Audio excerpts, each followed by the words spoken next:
제 목소리를 듣고 계실 분들이 저와 비슷한 나이대일지 혹은 저희 어머니와 비슷한 연배이실지 잘 모르겠습니다. 그냥 얼굴도 모르는 한 여자의 넋두리라 생각하고 편하게 들어주시면 좋겠습니다. 올해 제 나이가 딱 45입니다. 보통은 제 동창들이나 제 연배의 사람들은 다 애엄마가 되어 있고 애 키우고 있을 나이에 이 나이가 되도록 저는 연애라는 걸 한 번도 해본 적이 없습니다. 누군가를 깊이 마음에 들여본 적도, 제 마음을 온전히 내어준 적도 없어요. 저는 애시당초 그럴 수밖에 없는 상황에서 살았고 자라게 되었습니다. 독립한 지 벌써 20년이나 되었지만 저는 아직도 어릴 적 부모라는 사람들에게 받은 상처에서 못 태어나고 있고 그 안에 갇혀 살고 있었습니다. 그 덕분에 제대로 사람들과 어울리지도 못하고 그냥 저냥 평범한 사람들 축에서도 한 단계 아래 어디에 있어도 있는 듯 없는 듯한 사람, 그게 바로 저입니다. 가끔 그런 생각을 해요. 고독사. 뉴스에서나 보던 그 단어가 언젠가부터 제 삶에 가장 가까운 단어가 되어버렸습니다. 오빠는 결혼해서 가정을 꾸렸으니 그나마 덜하겠지만 저는 정말 이대로 가다간 아무도 모르게 혼자 방 안에서 생을 마감할지도 모른다는 우울한 상상을 하곤 합니다. 솔직히 저도 제가 왜 이렇게까지 되었는지 잘 모르겠습니다. 그저 막연하게 제 천성이 어둡고 사람들과 어울리지 못하는 탓이려니 그렇게 생각하며 살아왔어요. 그런데 몇 년 전 사회에서 격리로 일하다가 어렵게 사귄 친한 언니 동생들이 술 기운을 빌려 제게 이런 말을 해주더군요. 한 잔 들어갔으니 솔직히 말할게. 너는 처음 봤을 때 사람이 왠지 모르게 우중충하고 음침해서 말을 걸기가 좀 그렇더라고. 분위기를 좀 바꿔보는 게 좋을 것 같아. 그 말을 듣는 순간, 정말 그 순간 아무것도 보이지 않았습니다. 차라리 제 얼굴이 못생겼다거나 성격이 이상하다는 말이었다면 괜찮았을 겁니다. 하지만 우중충하고 음침하다는 그 표현은 제게는 세상에서 가장 끔찍한 저주와도 같았거든요. 제 속에 꾹꾹 숨기고 있었던 것을 들키는 기분이었습니다. 왜냐하면 우리 엄마가 바로 그런 사람이기 때문입니다. 모전여전이라고 하던가요? 제가 그렇게나 싫어하고 벗어나고 싶었던 엄마를 결국 제가 닮아버린 모양입니다. 그 사실을 확인받는 순간이면 차라리 죽는 게 낫다 싶을 만큼 온몸이 오그라들어요. 그래서 저는 그럴 때마다 억지로 웃습니다. 언니, 무슨 그런 말을 해요. 나처럼 밝고 발랄한 사람이 어딨다고. 친해져 보니까 안 그렇죠? 친해지니까 괜찮긴 한데. 거봐요. 선입견일 뿐이라니깐요. 술 기운이지만 음침하단 말은 저도 상처받아요. 이제부터 오해가 안 생기도록 해야겠네. 평소와 다르게 일부러 목소리 톤을 높이고 마치 머리에 나사 몇 개가 빠진 사람처럼 부산스럽게 행동했습니다. 사람들에게 내가 엄마와는 다른 사람이라는 걸, 나는 이렇게 밝은 사람이라는 걸 증명하고 싶어서요. 물론 그런 영리는 얼마 가지 못합니다. 금세 에너지가 방전되고 저는 다시 원래의 우중충한 모습으로 돌아오고 말죠. 저도 모르게 기운이 없어서 사람 상대하는 것조차 힘들어 벽을 치고 피해 다니고 했습니다. 그럴 때마다 밀려오는 억울함과 답답함에 가슴을 치다가 결국 이렇게 사연을 보내기로 마음먹었습니다. 어쩌면 우리 엄마와 같은 시대를 살아오신 분들이라면 제 마음을 조금은 알아주시지 않을까 하는 신랏 같은 희망으로요. 요즘 세상에 우리 부모님 같은 분들이 또 있을까 싶지만 저는 꼭 그렇지만은 않다고 생각해요. 이혼만 안 했을 뿐 서로를 증오하며 싸우거나 혹은 아무런 애정 없이 오직 필요에 의해 법적으로만 관계를 유지하는 부모님, 그런 가정에서 자란 아이들의 미래가 바로 저희 남매의 모습일 겁니다. 아이들을 망가뜨리는 가장 확실한 방법은 부모가 부모답지 않게 사는 것이거든요. 저와 제 형제인 오빠는 살면서 남들이 가장 흔하게 받아보는 첫사랑인 부모님 사랑을 온전하게 받은 기억이 없었습니다. 제가 기억하는 부모님은 늘 한결같았습니다. 한도 끝도 없이 분노를 터뜨리는 아버지, 그리고 자식에 대한 애정은 눈꼽만큼도 없이 성난 남편 앞에 자기 대신 자식들을 제물로 던져주던 어머니, 저는 아직도 이해할 수가 없습니다. 엄마 같은 사람이 대체 왜 자식을 낳았을까요? 저는 자식을 낳아보지 않아서 그 감정을 모르지만 제 또래 사람들이나 TV 드라마에서만 봐도 자식을 위해서 헌신하고 모든 것을 아낌없이 줄 수 있는 존재로 표현이 되는데 제가 기억하는 엄마는 전혀 그렇지 않았습니다. 저희를 낳고 그저 굶어 죽지 않을 정도로 먹이기만 했을 뿐 단 한 번도 사랑을 주지 않았습니다. 아니, 사랑은 고사하고 때로는 그 무서워했던 아버지보다 더 모질게 굴었죠. 제 인생의 첫 기억은 4살 무렵입니다. 또렷한 사건이 있었던 건 아니에요. 그저 풍경처럼 남아있는 기억이죠. 우리 집은 매일매일 아버지가 화가 나 있었고 엄마는 그런 아버지에게 맞고 있었고 맞은 엄마는 방구석에서 소리 없이 울고 있었습니다. 그게 제가 기억하는 우리 집의 일상이었습니다. 그렇게 흐릿한 풍경으로만 남아있던 우리 집의 일상이 제 머릿속에 하나의 사건으로 선명하게 각인된 것은 6살 때의 일입니다. 제가 그렇게 좋지 못한 머리로 30해가 훌쩍 넘은 지금까지 그날을 기억하는 건 자식이라고는 아랑곳하는 엄마의 모습을 기억했기 때문이었지요. 그렇습니다.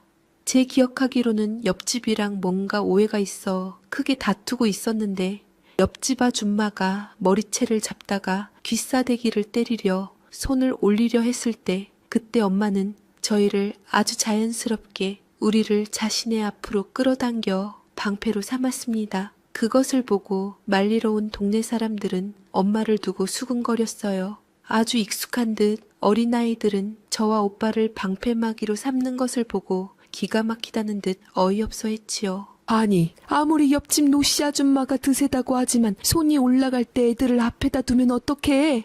그러다 애들 다치면 어떡하려고? 나 다치는 게 문제지 애가 문제야?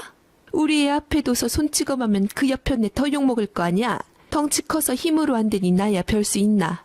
나도 다 살려고 하는 거라고. 아이고 선준이 엄마, 그러면 안 돼 자식한테. 나중에 얼마나 원망 받으려고 그래. 집까지 들게 원망해봤자 어쩌겠어.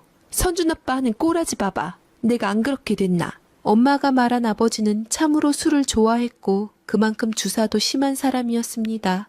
아버지는 미장일을 업으로 삼고 했는데 일이 잘 들어오지 않을 때면 막노동을 많이 하러 다니며 돈을 벌었지요.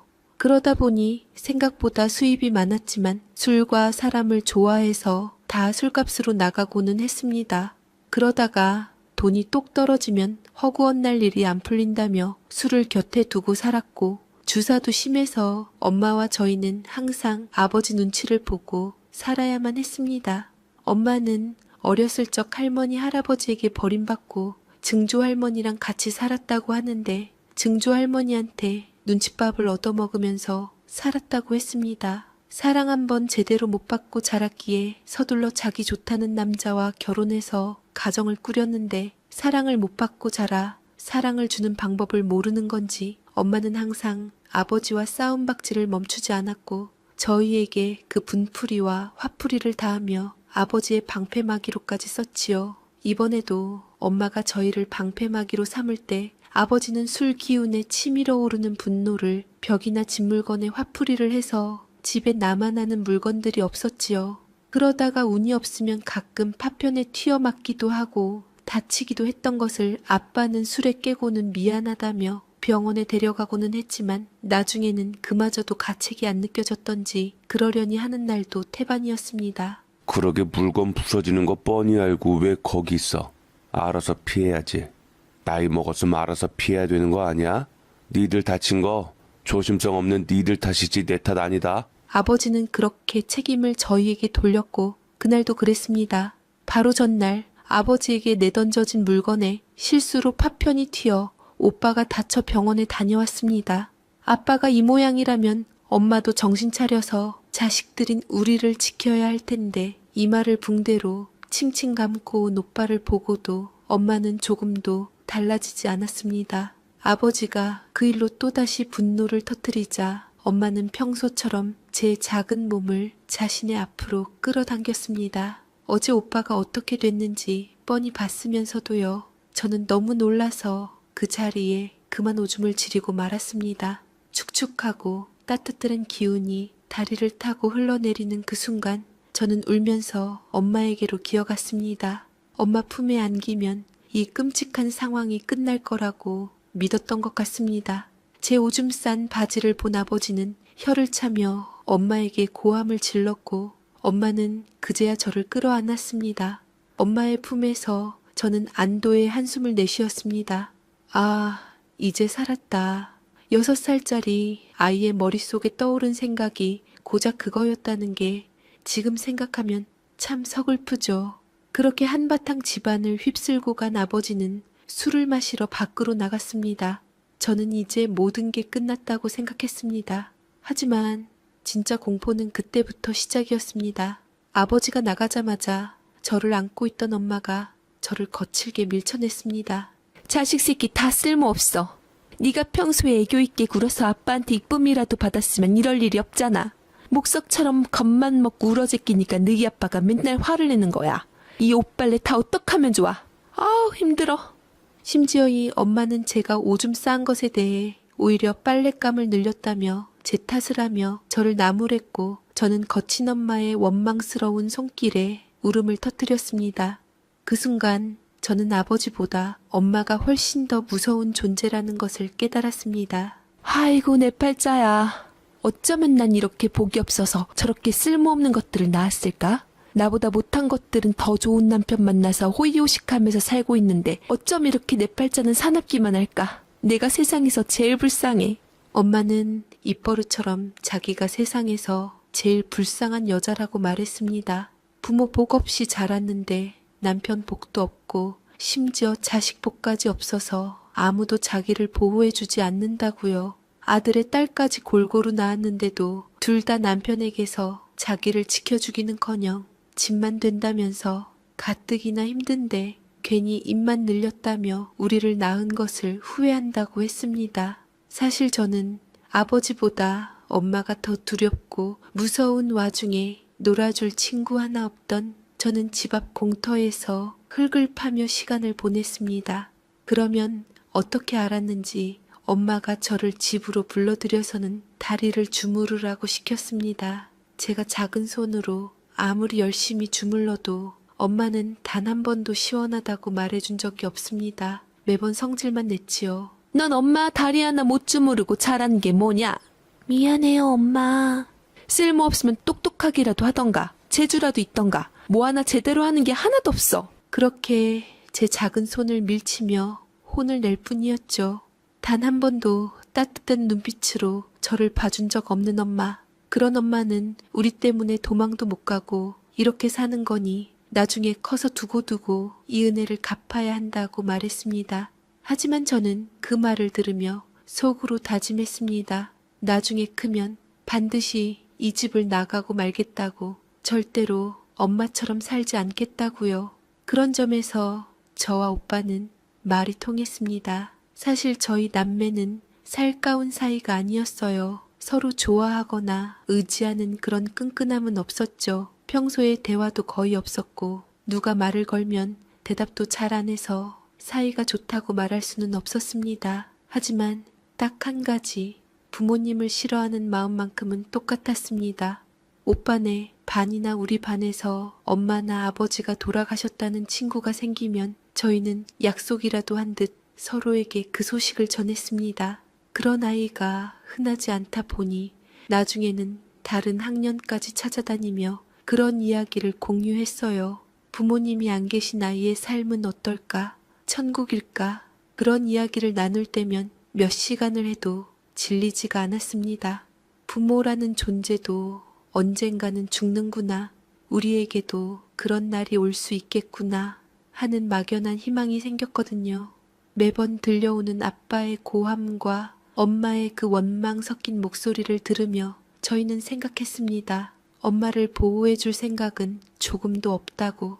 그저 우리가 어른이 될 때까지만 어떻게든 살아만 남자고. 그런 엄마가 어느덧 70이 넘게 되었습니다. 그리고 저희 남매도 이제 중년인 48, 45이 되었죠. 오빠는 고등학교 때 이미 집을 나가 허물어져가는 빈집에서 혼자 살았습니다. 저는 여자라 그럴 용기까지는 없어서 기숙사가 제공되는 공장에서 거처하며 겨우 집을 나와 살았죠. 그러다 공장이 망하고 한때 비가 오면 천장에서 물이 뚝뚝 떨어지는 지하 새방에서 살다가 저는 그나마 모은 돈으로 임대 아파트에서 살 수 있게 되었습니다. 정부 도움을 받아 필요한 컴퓨터 자격증을 따서 회사로 들어가 격리일도 볼 수 있게 되었지요. 하지만 제가 너무 초라한 몰골로 다니다 보니 연애는커녕 남자와 그 흔한 썸도 타지 못했고 이 시간까지 혼자가 되었습니다.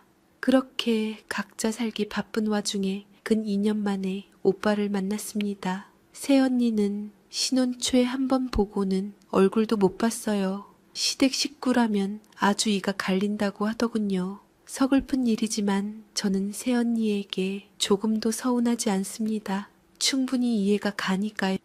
죄 없는 우리 새언니는 오빠와 결혼했다는 죄 하나로 시어머니인 우리 엄마에게 머리채를 잡혔거든요. 참, 이 얘기를 하자면 깁니다. 오빠도 42살에 8살 어린 여자랑 만나서 처음 연애를 해봤습니다.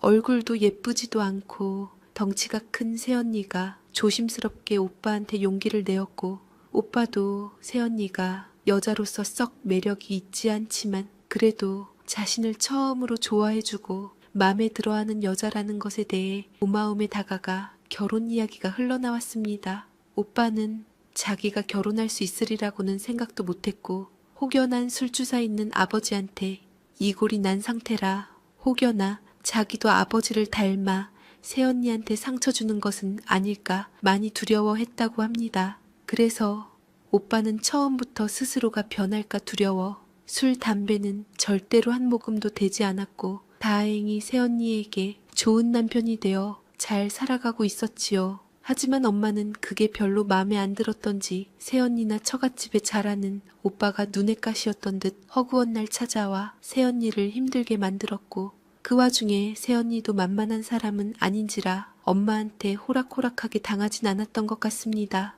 자존감도 높고 이빠른 소리를 잘하는 터라 며느리에게 담아놓은 것이 많았던지 엄마는 새언니의 임신 소식을 듣고서 아이를 가져서 꼼짝 못할 때를 노려 찾아가 머리채를 잡았습니다. 네가 감히 시애미 이름을 놓아? 며느리가 돼서 시어머니를 깍듯하게 모시지는 못할 망정 방자한 시선으로 위아래로 훑어보기나 하고 네 남편이 얼마나 우습게 보였음 시애미를 그런 푸대접을 하냐?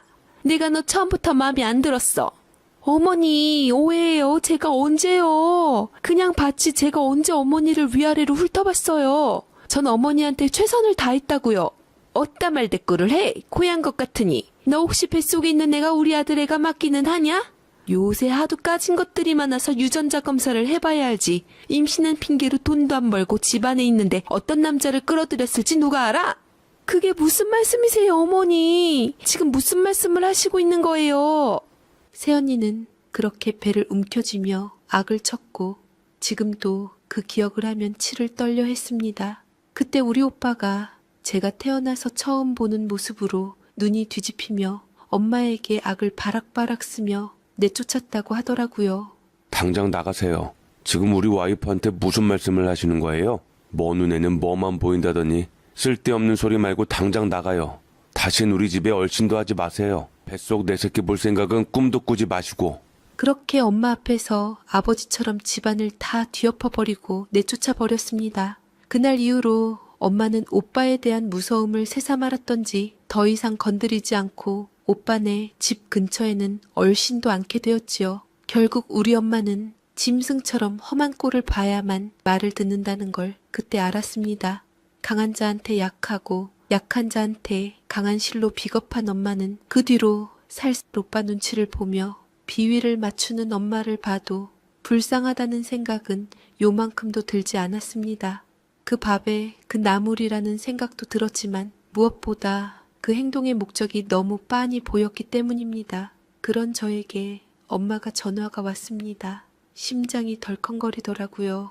안 받으려다가 그래도 딸인지라 자식된 도리로서 전화 받는 것 가지고 뭔 일이 있나 싶어 받았지요.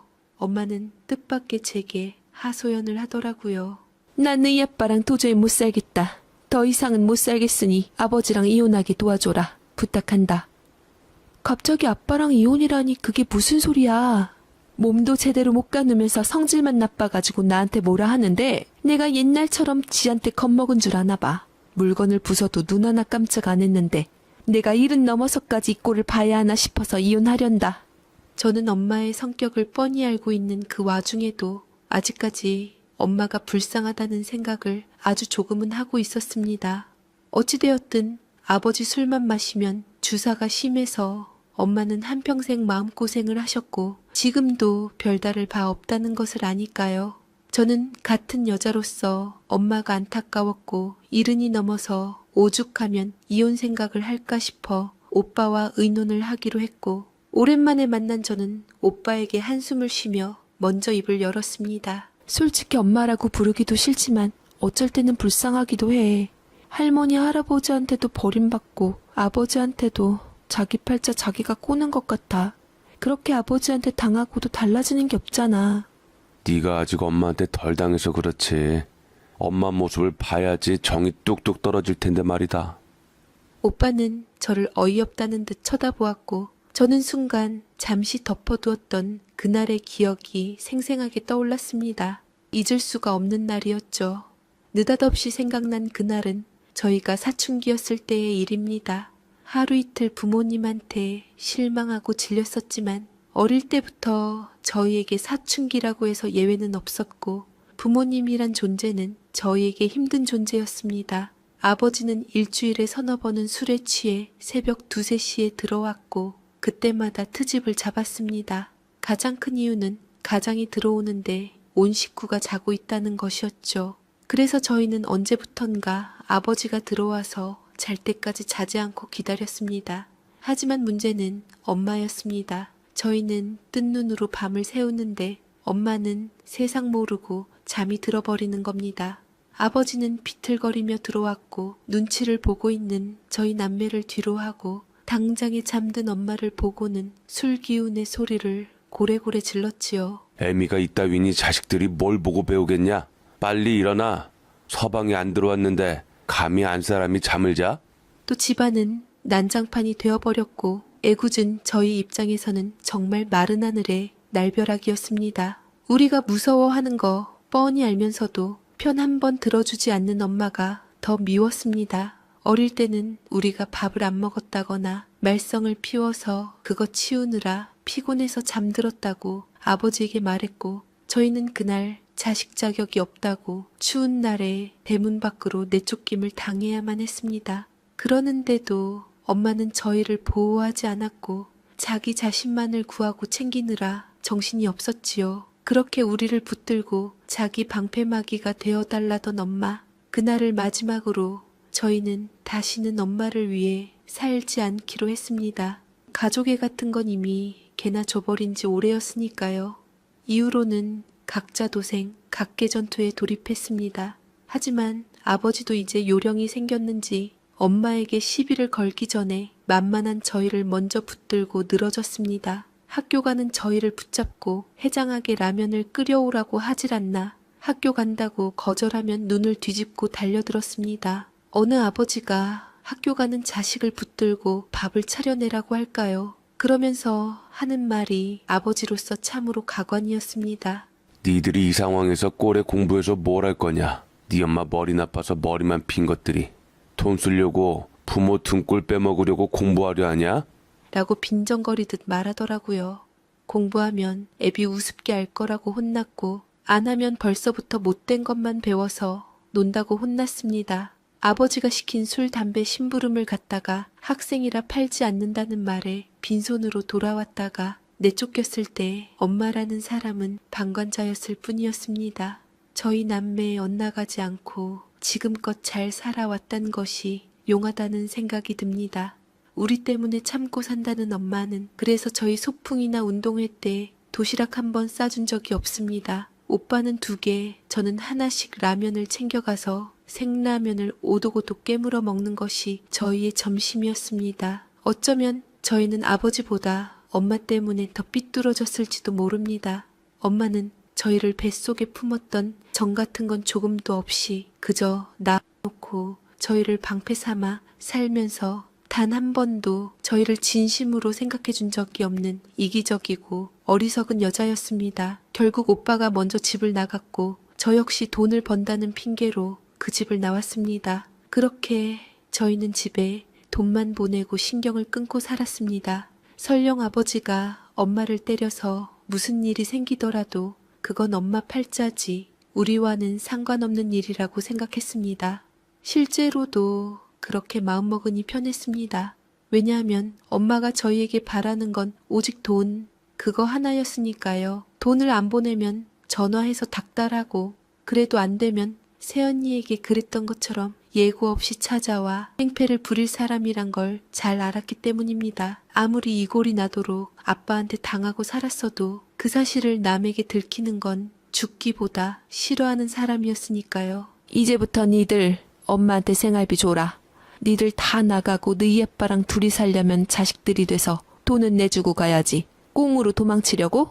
엄마가 저희에게 돈을 내놓으라고 하는 이유는 간단했습니다. 이제 저희 둘 다 집을 나갔으니 아버지의 분노를 고스란히 혼자 감당해야만 하는 상황이 된 겁니다. 그러니 우리가 그 자리를 돈으로라도 메꿔야 한다는 논리였죠. 그런 엄마가 이제 와서 더 이상 아버지한테 시달리며 살기 싫다며 이혼하게 도와달라고 하는 건 아마 저 때문일 겁니다. 저는 이 나이가 되도록 혼자였던 건 마음속으로 남자를 개똥보다도 더러운 존재로 여기며 살아왔기 때문일지도 모릅니다. 모두 우리 아버지 덕분이죠. 엄마를 닮아 우중충하고 청승맞은 데다 묘하게 굼떠 보여서 여자들에게도 별로 인기가 없는 제가 유일하게 기댈 곳은 돈밖에 없었습니다. 허리띠를 졸라매고 악착같이 모은 돈으로 얼마 전에 작은 가게를 하나 계약했습니다. 직장 다니면서 제 가게 갖겠다고 한식조리사 자격증도 따고 했고 주말마다 식당 일을 투잡으로 뛰었었거든요. 고독사가 제일 두려운 저는 실패를 하더라도 한 살이라도 젊을 때 하고 싶었습니다. 그래야 다시 일어설 기회라도 있을 테니까요. 어떻게 알았는지 엄마가 가게 개업식 날 찾아왔습니다. 번듯한 제 가게를 한참이나 둘러보던 엄마는 그날 이후로 갑자기 이혼하고 싶다며 징징대기 시작한 겁니다. 나는 네 사정 같은 건 모르겠고 앞으로 네가 나 책임져라. 내가 너 낳아주고 길러줬는데 애미한테 당연히 해야 할 도리인 거 아니냐? 요새 아들보다 딸이라더라. 내가 뭘 어떻게 책임져야 하는데. 돈으로 져야지. 책임이란 게 다른 말로 돈 아니겠냐? 뭐라고? 엄마가 나한테 무슨 권리로? 무슨 자격으로? 기가 막히고 남아있던 정마저 떨어져 나가는 기분이었습니다. 저희가 어떻게 자랐는데요. 어떻게든 그 집에서 나오고 싶어서 오빠는 한여름에 모기에게 뜯겨가며 폐가에서 도피해서 살았던 적도 있었습니다. 그러다 태풍이 와서 폐가가 거의 허물어가게 되자 위험한 나머지 경찰한테 구출된 적도 있었는데 이제 와서 저희한테 오겠다고요. 오빠에게는 그렇게 어렵게 결혼한 며느리를 쥐어뜯어 놓고는 이제 오빠가 무서워 덜 건드리니 그만큼 저에게 요구하는 것들이 많아졌습니다. 그 잡다한 요구와 화풀이가 싫어서 저도 집에 가지 않고 가끔 돈만 보냈던 건데 이제 와서 이혼하고 싶으니 도와달라니요. 처음에는 좀 불쌍하다는 생각이 들어서 오빠한테 연락을 했는데 이렇게 뻔뻔스럽게 나오니 오빠 말이 다 맞게 느껴졌습니다. 새삼 이중적인 마음으로 그 계산속이 너무 빤히 들여다 보여 허심만 나왔습니다. 어찌 보면 엄마는 오빠와 머리를 맞대고 상의하라고 했지만 이미 자기가 며느리 머리채를 잡았을 때 오빠가 아버지처럼 폭주하는 모습을 보고 깨갱했으니 결국 저한테 들러붙으려는 속셈인 게 분명했습니다. 요즘 세상에 이혼은 흠도 아니잖니. 다 늙어서 어차피 의미 없고 어차피 아들은 장가도 보냈고 너는 결혼할 생각도 없는 것 같으니 어렸을 때 내가 못 챙겨준 거 이제라도 챙겨주면서 같이 살면 좋겠다. 엄마가 날 챙겨주겠다고? 오빠 집에 쳐들어가서 임신한 새언니 머리채 잡은 엄마가 날? 엄마의 그 말에 정말 토가 쏠려서 죽을 뻔했습니다. 이제 늙어서 더 이상 병수바라며 같이 살기 싫다며 매달리는데 이러면 안 되는 걸 알면서도 저와 오빠는 황당하고 억울한 마음이 먼저 들었습니다. 아버지는 나이가 들어도 여전히 주정뱅이에 버럭버럭 소리를 지르는 건 똑같습니다. 하지만 한 5년 전쯤 일하다가 크게 다쳐서 예전처럼 집안을 들었다 놨다 하며 사납게 굴지는 못합니다. 그때 어깨와 허리에 철심을 받고 한동안 병원 신세를 졌는데 그 와중에도 병원에서 몰래 술을 마시던 양반이라 재활이 제대로 됐을 리가 없죠. 지금도 그 수술 부위가 땡땡 붓고 가끔 농이 차기도 합니다. 그러다가 다리를 절게 되었고 점점 상황은 나빠지게 되어서 휠체어 신세를 지게 되었습니다. 결국 사고 이후로는 일도 못하고 그때 받은 사고 보상금에 엄마가 간간히 하는 부업 그리고 저희가 보내주는 돈으로 먹고 사는 형편입니다. 그런데 막상 이제 와서 아버지가 힘이 빠지고 앞으로 이보다 더 심한 병수발할 것 같으니 그 전에 쏙 빠져나와 이혼을 하겠다는 겁니다. 이 와중에도 엄마는 여전히 아버지에게 꽉 잡혀서 경제권이 없습니다. 글을 읽지 못해서 은행에 돈을 찾으러 갈 때도 아버지가 꼭 같이 가야 합니다. 솔직히 이런 건 본인이 배우려는 의지만 있으면 충분히 배울 수 있는 거잖아요. 저희가 ATM 기계에서 돈 찾는 법을 가르쳐 준다고 해도 본인이 골치 아프다며 배우기 싫다고 했습니다. 오죽하면 그림이라고 생각하고 글씨 모양이라도 외우라고 해도 머리 아프다며 외면하던 사람이었습니다. 엄마는 그래놓고 이제 와서 불쌍한 척하며 자기 글 모른다고 이혼 서류라도 대신 써달라고 하는데 그런 모습조차도 너무나도 미웠습니다. 나도 이혼하고 자식 덕 좀 보련다. 평생 부모 복 남편 복 없는 거 확인했는데 자식 복은 있겠지 싶어 내린 결정이다. 너희 오빠는 못된 너희 새언니에게 폭 빠져서 정신 못 차리니 넌 혼자니까 나라도 너희 집에 있으면서 편하게 대접받고 지내고 싶다. 말도 안 되는 소리 하지 마. 대접? 난 엄마 대접 못 해줘. 내가 어떻게 엄마랑 같이 살아? 엄마는 어떻게 나랑 같이 감히 살 생각을 해? 내가 그러려고 결혼 안 한 줄 알아? 난 죽어도 엄마랑 같이 못 사니까 절대 우리 집으로 들어올 생각일랑 꿈도 꾸지 마. 문제는 그냥 이혼을 하고 끝이 아니라 이혼한 후 본인을 동정업계 평생 자식으로서 의탁해야 하고 이제 자식 덕을 보겠다는 태도 자체가 어이가 없었습니다. 오빠는 엄마의 뜻을 알아채고 몸을 부들부들 떨며 제게 전화해서 다그쳤습니다. 야, 엄마가 우리를 아주 호구로 본다. 절대 엄마한테 넘어가지 마. 나는 생각해보면 아버지보다 엄마가 더 치가 떨렸어. 나한테 쫓겨나니까 이제 너한테 붙겠다고? 너 생각 잘해. 그 여자 한번 너한테 붙으면 절대 안 떨어진다. 평생 그 여자한테 빨대 안 꽂히려면 애시당초 처음부터 잘 쳐버려야 돼. 알았어? 오빠는 자기가 새언니와 함께 있어 만만치가 않으니 엄마가 저에게 더 매달릴 거라는 걸 잘 알았습니다. 저 또한 오빠의 얘기를 듣고 고개를 끄덕이며 걱정 말라 했지만 자꾸 한숨이 나왔습니다. 남들이 보면 누구 왼수나 빚쟁이 떨쳐버리려고 걱정한다는 줄 아는데 사실상 절 낳아준 엄마이니 아무리 치가 떨려서 떨치려 하는 와중에서 새삼 이것도 못할 짓이기는 했습니다. 오빠야 걱정 없지만 나는 걱정이 태산이야. 보나마나 나한테 매달릴 텐데 나 엄마하고 같이 살 생각하면 고독사보다 그게 더 겁나는 거 알지? 아, 진짜 이런 걱정을 왜 해야 하나 착잡하다. 혜인아, 너도 그냥 질러버려. 이 마당에 우리가 부모라고 조심할 게 뭐가 있냐. 둘이 이혼하면 아버지는 가만히 있을 것 같아? 엄마가 너한테 붙으면 아버지는 나한테 붙을 거고 엄마가 나한테 붙으면 아버지는 너한테 붙겠지. 그 양반들 특기잖아. 세상에서 제일 만만한 게 자식이고 나 없었으면 존재하지도 못했을 놈들이라고 위세가 하늘을 찌르는 거. 그런데 언제 부모 노릇 한번 제대로 해놓고 이러면 억울하지는 않지. 오빠의 말대로였습니다. 저희가 머리가 굵어져서 좋았던 건 딱 하나였습니다. 어떻게든 굴러먹고 살면서 저 두 사람 꼴을 안 봐도 된다는 자기들끼리 치고받고 살면서 저희에게 신경 안 써서 그나마 다행이라고 생각했는데 왜 똥덩어리 하나가 두 개로 나뉘어서 저희에게 오려고 하는 걸까요? 뻔하잖아. 아버지보다 우리가 편해서 그런 거지. 이제 돈도 못 벌어오겠다. 더 이상 비유 맞출 필요도 없고 이혼하고 우리한테 빌붙으면 일단 손가락 까딱 안 하고 편하게 살 수 있을 테니까.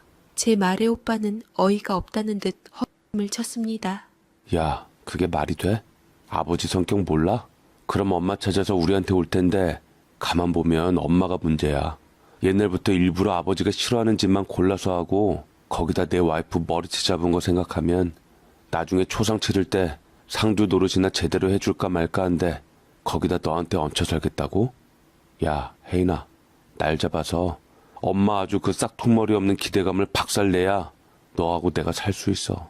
오빠의 결심은 확고해 보였습니다. 저 역시 마찬가지였습니다. 솔직히 저희 부모님은 모아둔 재산이랄 것도 아쉬울 것도 없는 분들입니다. 잠시나마 마음속에 그래도 부모인데 하고 생각했지만 머릿속에 부모에 대한 추억들을 쏟아내져 보니 껴안을 만한 건더기 하나가 없었습니다. 오히려 이혼하면 보나마나 제가 모셔야 할 텐데 저는 엄마를 떠맡을 자신이 없습니다. 때리는 것도 그렇지만 말로 사람을 미치게 만드는 그 재주를 감당할 자신이 없었습니다. 차라리 혼자 벌어먹고 살다가 고독사하는 게 낫지.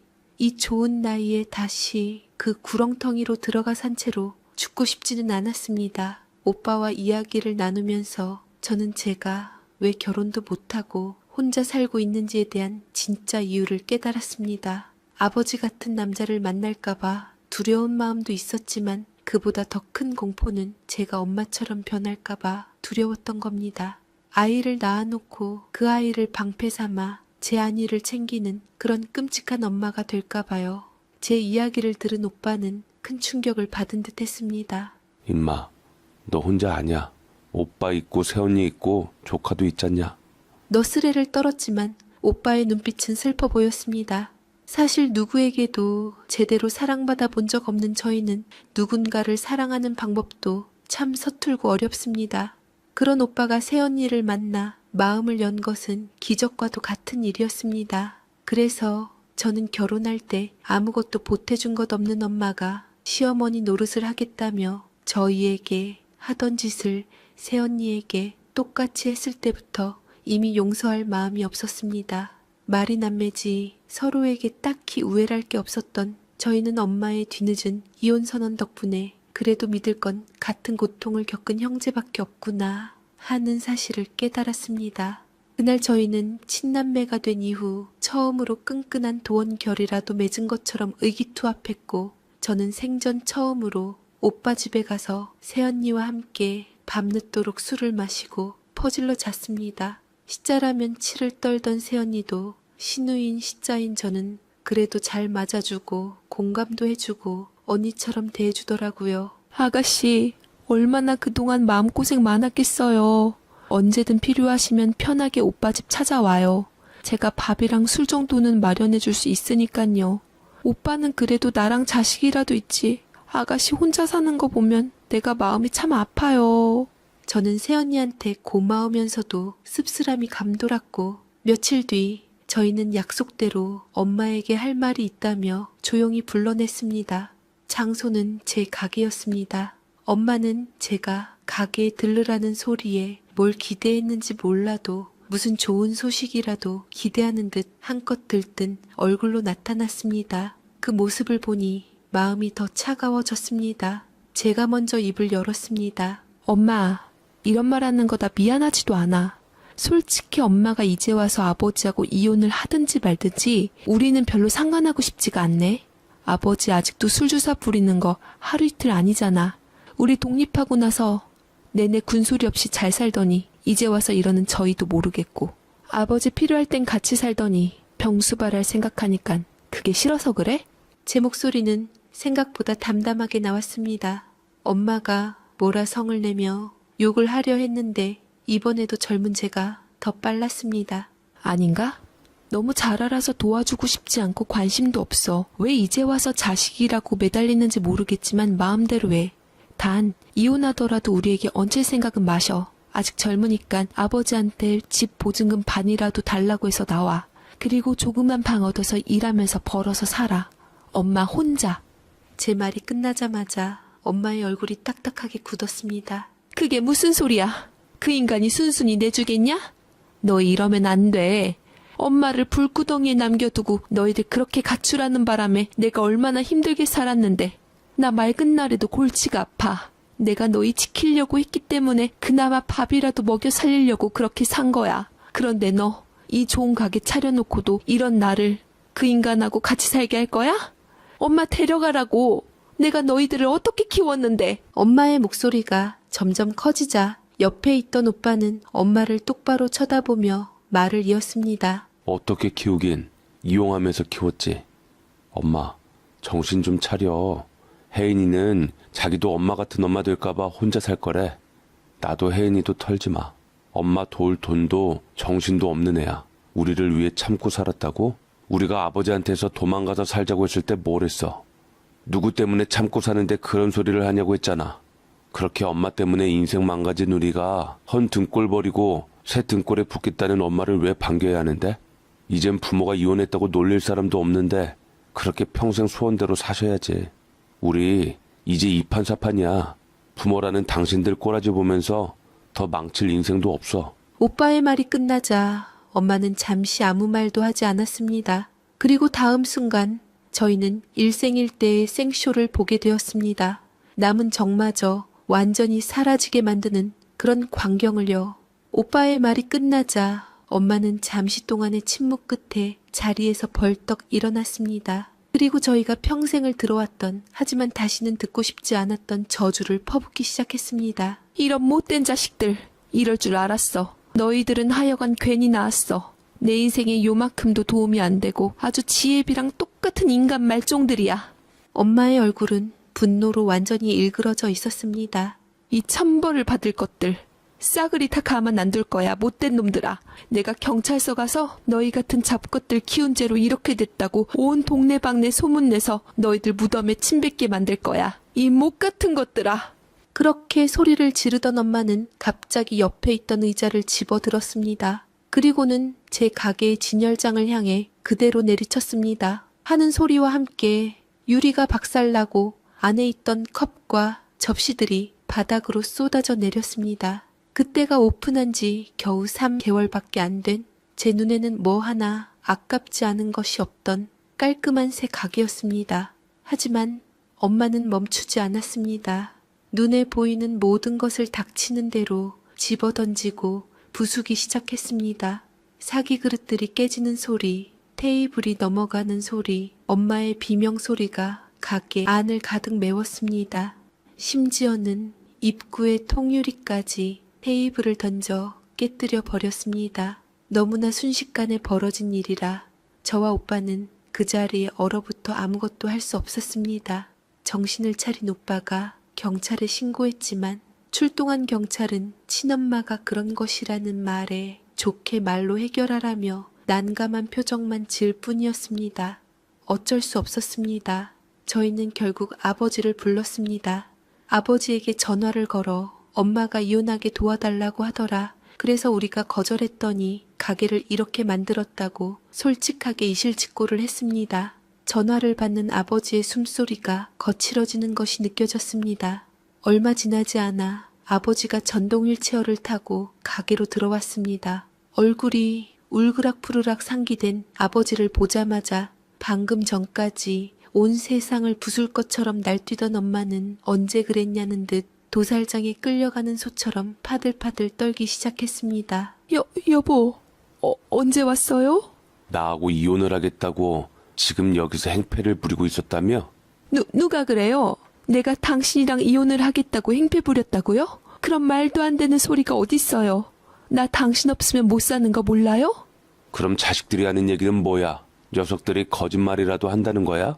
아버지는 씩씩거리며 엄마를 노려보았고 어머니는 어째야 하나 바들바들 떨다가 이내 손가락으로 가리키며 저희가 거짓말을 하는 것이라며 억울하다는 듯 울부짖었습니다. 원래 기대 같은 건 하지도 않았지만 그 모습을 직접 눈으로 확인하니 오히려 속이 후련해지는 기분이었습니다. 아, 저 사람이 바로 우리 엄마구나. 평생을 저렇게 살아왔고 앞으로도 저렇게 살아가겠구나. 그렇게 저희는 엄마와도 큰 죄책감 없이 연을 끊었습니다. 우리 엄마는 저희를 생각해서 이혼을 참고 견딘 게 아니었습니다. 그저 혼자 살아갈 능력이 없어서, 아버지라는 울타리 없이는 살아갈 자신이 없어서 안 한 것뿐이었습니다. 그리고 지금은 이혼해서 기댈 수 있는 저희를 믿고 이혼을 하겠다고 나선 것이었죠. 만약 저희가 이 이혼을 도와줬다면 어떻게 됐을까요? 때리는 가해자보다 더 미웠던 방관자를 저희 손으로 직접 먹여 살리며 노후까지 책임져야 했을 겁니다. 미친 짓이죠. 오빠 말대로 차라리 불효자, 호로자식이 되는 게 100번 나았습니다. 어차피 우중충하고 볼품없는 제 인생, 누가 손가락질해도 더 이상 서럽지 않도록 이제는 그 이유를 제 손으로 직접 만들기로 했습니다. 더 이상 남의 시선 때문에 혹은 그래도 부모인데 라는 헛된 죄책감 때문에 제 인생을 망치고 싶지 않았습니다. 그러다가 오빠는 아버지한테 할 말이 있었는지 아버지한테 남자로서 한마디를 하더라고요. 아버지도 더 이상 엄마한테 그러지 마세요. 연세 잡수실 만큼 잡수셨는데 마지막 남은 인생까지 그래야 쓰겠어요? 그게 무슨 말이냐? 선준이 너 나한테 무슨 말을 하고 싶은 게야? 아버지는 인상을 찌푸리며 오빠한테 대꾸했지만 예전처럼 펄펄한 기운은 어디에도 없었고 이빨 빠진 호랑이 마냥 머리 끄티끗한 주름투성이인 나약한 노인만 있을 뿐이었습니다. 오빠도 더 이상 어린애가 아니었기에 어른으로서 아버지 위치처럼 똑같은 한 가정의 가장으로서 아버지에게 자식이자 남자로서 사람으로서 말을 했지요. 한평생 술에 의지하면서 집에서 왕노릇 하셨으면 됐잖아요. 그것 때문에 자식들 다 질려서 나갔는데 아버지 곁에 유일하게 남겨진 엄마한테 더 이상 행패 부리지 마세요. 엄마를 많이 원망하면서 컸지만 그 이면에는 아버지 책임이 더 큰 거 알죠? 뭐야? 지금 네가 애비를 가르치겠다는 거야? 전부터 꼭 말씀드리고 싶었어요. 제가 가장이 돼 보니 아버지를 더 이해할 수가 없더라고요. 이렇게 나를 위해서 밥 차리고 가정에서 헌신하는 아내와 토끼 같은 자식을 보니 어떻게 술 먹으면서 그렇게 물건을 때려 부수며 행패를 부릴 수 있나. 이미 시간은 돌이킬 수 없으니 자식들은 이렇다 치지만 곁에 있는 엄마라도 잃지 않으려면 남은 시간 동안 엄마한테 잘하라고요. 그래도 끝까지 아버지 곁에 있으신 분은 엄마뿐이잖아요. 있을 때 잘하라는 말 기억하시라고요. 나중에 정말 후회하지 말고요. 오빠는 아버지에게 눈을 부릅뜨며 물러섬 없이 얘기를 했고 예정 같았으면 손이 올라갔을 아버지는 이제 기운이 없어 그 말을 묵묵히 듣고 있을 뿐이었습니다. 오빠의 이야기를 듣고 아버지가 조금이라도 깨닫는 바가 있기를 바라며 비록 자식들은 떠났지만 두 분이라도 잘 살기를 바라는 자식으로서의 걱정으로서 하는 말로 들었으면 하는 바람이 있었습니다.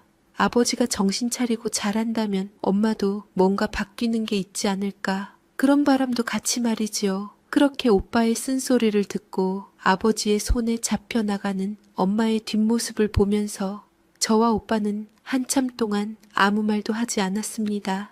박살난 유리 조각과 엎어진 집기들 사이에서 저희는 마치 폐허 위에 서 있는 기분이었습니다. 하지만 이상하게도 슬프거나 절망스럽지는 않았습니다. 오히려 모든 것이 끝났다는 안도감이 더 컸습니다. 마지막 남은 한 조각의 미련마저 엄마가 제 손으로 직접 깨부숴준 셈이니까. 그날 이후 저희는 아주 바쁘게 움직였습니다. 먼저 엄마 때문에 엉망이 된 가게를 정리해야 했습니다. 깨진 유리 조각을 쓸어 담고 부서진 가구들을 드러내면서 저는 이참에 모든 것을 새로 시작해야겠다고 마음먹었습니다. 이 가게는 엄마가 아는 유일한 제 공간이었습니다. 이대로 여기서 장사를 계속한다면 엄마는 분명 또다시 찾아와 저를 괴롭힐 겁니다. 손해가 막심했지만 저는 과감하게 가게를 정리하고 다른 동네에 다른 이름으로 새로운 가게를 얻기로 했습니다. 오빠는 제 결정을 전적으로 지지해 주었습니다. 가게를 정리하는 내내 묵묵히 제 곁에서 무거운 짐들을 함께 날라주었습니다. 그러던 어느 날 오빠가 저에게 툭 던지듯 말했습니다. 혜인아, 우리 이름도 바꿀까? 이름? 나랑 장명소나 가서 개명 신청하자. 우리 새파란 청춘 시절 인생 멍멍이 같았으니 나머지 인생은 우리 인생 꽃길로 이끌어줄 이름으로 지어봐야 하잖아.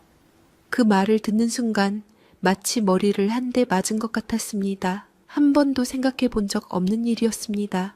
하지만 오빠의 제안은 제 마음속 깊은 곳에 있던 어떤 갈망을 건드렸습니다. 부모가 지어준 이름, 그 이름은 저를 올가매던 족쇄와도 같았습니다.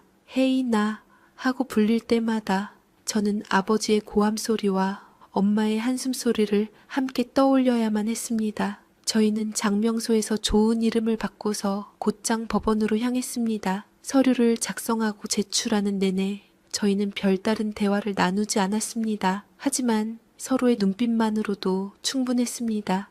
이것이 단순한 이름 변경이 아니라 과거의 자신과 완전히 작별하는 의식이라는 것을요. 새로운 이름을 얻는다는 것은 새로운 삶을 시작할 수 있는 기회를 얻는 것과 같았습니다. 마지막으로 저희가 향한 곳은 주민센터였습니다.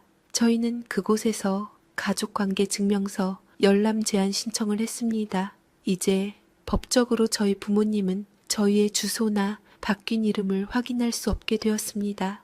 모든 절차를 마치고 주민센터를 나섰을 때 해가 뉘엿뉘엿 지고 있었습니다. 붉은 노을을 보며 오빠가 말했습니다. 이제 진짜 끝이다. 그 한마디에 참고 있던 무언가가 터져 나왔습니다. 눈물이 날 줄 알았는데 대신 웃음이 나왔습니다. 허탈한 웃음, 하지만 분명히 후련함이 담긴 웃음이었습니다. 저희는 한참 동안 그렇게 마주보며 웃었습니다. 혹시나 제 이야기를 들으시는 분들 중에 저희를 비난하시는 분이 계실지도 모르겠습니다. 어떻게 자식이 부모를 버릴 수 있냐고요. 천륜을 끊는 페류나라고 손가락질 하실 수도 있겠죠. 하지만 저희는 엄마를 버린 게 아닙니다. 오히려 저희는 엄마의 가정을 지켜드린 겁니다. 저희 엄마 같은 사람은 기댈 언덕이 완전히 사라져야만 비로소 제자리로 돌아가 아내 노릇을 하며 아버지 수발을 들고 살 사람입니다. 제가 보기에 엄마는 그렇게 지혜로운 사람이 아니라서 자기 마음을 잘 모르겠지만 아버지에 대한 엄마의 감정은 단순한 미움이 아닙니다. 그 안에는 아주 질기고 지독한 애증이 뒤섞여 있습니다. 평생을 맞아가면서도 경찰이 뜯어말려도 자식들이 굶주려도 끝까지 놓지 못했던 그 진득한 관계를 저희가 사라져줌으로써 완성시켜 드린 겁니다. 이제 엄마는 더 이상 저희를 방패 삼을 수도 저희에게 기댈 수도 없습니다. 오롯이 자신의 선택으로 저희가 아닌 자신을 위해서 자신이 그토록 지키고 싶어 했던 그 가정 안에서 아버지와 마주하며 살아가야 할 겁니다. 지난 40년 가까이 살아오신 것처럼 애꿎은 자식들은 끼게 하지 말고 앞으로도 두 분이서 지지고 볶으며 알콩달콩 늙어가시기를 진심으로 바랍니다. 제 길고 우울한 이야기를 들어주셔서 감사합니다. 이제 저는 더 이상 과거의 그림자에 갇혀 살지 않으려고 합니다. 45, 조금 늦었지만 이제라도 제 새로운 이름으로 온전한 제 인생을 살아보겠습니다. 아직은 모든 것이 낯설고 두렵습니다. 누군가를 사랑하는 법도 사랑받는 법도 여전히 서툴기만 합니다. 하지만 이제 제 곁에는 같은 상처를 공유하고 서로를 누구보다 깊이 이해하는 오빠가 있습니다. 저희는 이제 서로에게 유일한 가족이 되어 서툴지만 조금씩 행복해지는 법을 배워나갈 겁니다. 여러분도 모두 부디 행복하시길 바랍니다. 제 사연 읽어주셔서 감사합니다.